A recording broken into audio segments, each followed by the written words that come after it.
like you've got some sort of, for me, it's the equivalent to having what's called a death wobble on a diesel, to where the steering wheel just starts shaking like this, and it's like it's completely out of balance on the front end, it's having issues.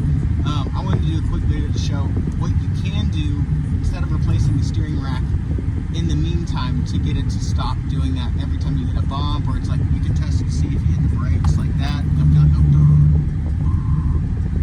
So I'm going to show you where you can adjust the preload on the bottom. I don't know what this will do long term. Long term will probably cause some issues because that is how tight the yoke are going to be to the actual rail that slides against. But this is just a video that if you don't have the money to get a rack and pinion right now, you can do this and it will stop the issue of the steering wheel shaking like that when you hit 70. So let me put it on a rack and we'll show you real quick. Okay, so the first thing we're going to do is take the under tray off, and that is held up to the top by a bunch of Torx. There's going to be 1, 2, 3, 4, 5, 6, 7, 8, 9, 10, about 10 Torx. I want to say these were T2025, can't remember exactly. And then there's going to be 3 that are bigger, and the 3 bigger ones are going to go right there, right there, and right there. Okay, so you're going to take all those off. Once you got all those off, you got the tray off, you're going to grab a light, and let me get it over here.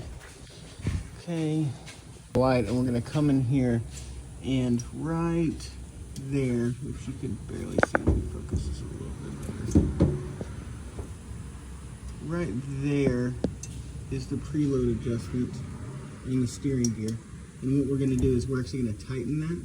Not super tight, we're just going to snug it up. And this is, like I said, you're changing the preload on this. So this is going to tighten up the steering and get rid of that for now. I don't know what it's going to do long term.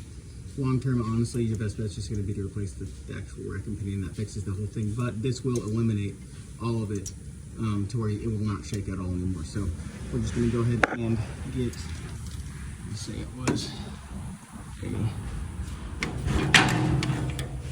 what? Using a 17 millimeter and a wobble. And I'm going to show you. So when we go up in here, it's kind of hard to keep a light on at the same time. Let's see if I can maybe stick it this way.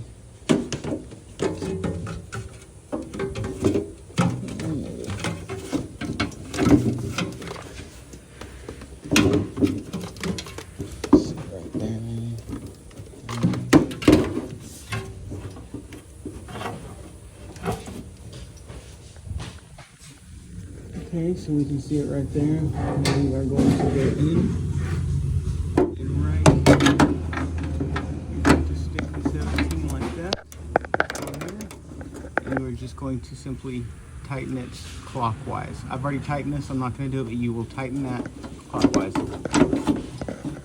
You see it right there. So 17 millimeter and tighten clockwise. And once you do that, go drive it. It should be snugger. It's going to be stiffer. Don't over tighten it. Once it just gets snug, kind of stop. You should get about 3/4 of a turn out of it. That's how much I got out of this one. But yeah, do that, and that'll save you some money temporarily on replacing the rack and pinion. You should look into replacing the rack and pinion, but temporarily if you don't have the money and you need to get somewhere in your car, that will still help you to where you can do that without the steering wheel shaking a lot. So hope this video helps somebody. Okay, so quick test drive after that, and then we are complete. And when you test drive it, you can immediately feel the difference in the steering. It's a lot tighter with its movements. Kind of feels honestly like a BMW. But yeah, so that's it's one thing that you can do if it's feeling like it's having this death wobble vibration scenario going on from about 40 to 80.